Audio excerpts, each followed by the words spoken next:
So hello guys, welcome back to Shri జగన్నాథుని Rathyatra part 2 అనమాట. So నేనైతే ప్రీవియస్ వీడియోలో చెప్పాను కదా ఏం చేశాను అనేది, ఇవి సెకండ్ వీడియోలో చెప్తానని.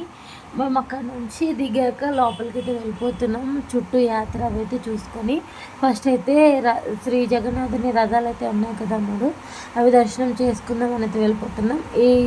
ఈ గ్యాప్లో నేనైతే కొంచెం చిన్న షాపింగ్ కూడా చేసేసాను, ఎందుకంటే ఫుల్ రష్ ఉంది. మళ్ళీ రిటర్న్ వచ్చేటప్పుడు ఇవన్నీ తీసుకోగలుగుతామా లేదా అని చూసాక కదా ఎంత క్రౌడ్ అయితే ఉంది. అలా ఇంకా చిరాకు వచ్చేసింది నడిచి ఇంకా వర్షం కూడా స్టార్ట్ అయ్యేలా ఉంది. అలా వెళ్ళిపోయేసరికి ఇంకా ఫస్ట్ రథం అయితే వచ్చేసింది. ఇదైతే బలరాముడిది. మేము ఇక్కడ దర్శనం అయితే చేసుకున్నాం. స్వామివారి దర్శనం అయిన తర్వాత ఇంకా రెండో రథం దగ్గరికి అయితే వెళ్ళిపోతున్నాం. సుభద్రాదేవి రథం దగ్గరికి అయితే వెళ్ళిపోవాలి.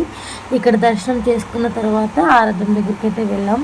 ఒక రథం దగ్గర నుంచి ఇంకో రథం దగ్గరికి వెళ్ళడానికి మాకు మ్యాక్సిమం 10 minutes అయితే పడుతుంది. ఇక్కడ సుభద్రదేవి దర్శనం కూడా అయిపోయింది. అండ్ థర్డ్ అయితే జగన్నాథ స్వామిది. సో మేము చెప్తున్నాం కదా ఇంత క్రౌడ్లో కూడా వెళ్ళిపోతున్నాం. అండ్ మ్యాక్సిమం 10 minutes అయితే పట్టింది. సో లాస్ట్లీ ఆ స్వామి దర్శనం కూడా అయిపోయింది. ఏం చేసామన్నది ఇంకా పార్ట్ 3లో చూసేయండి. Thank you.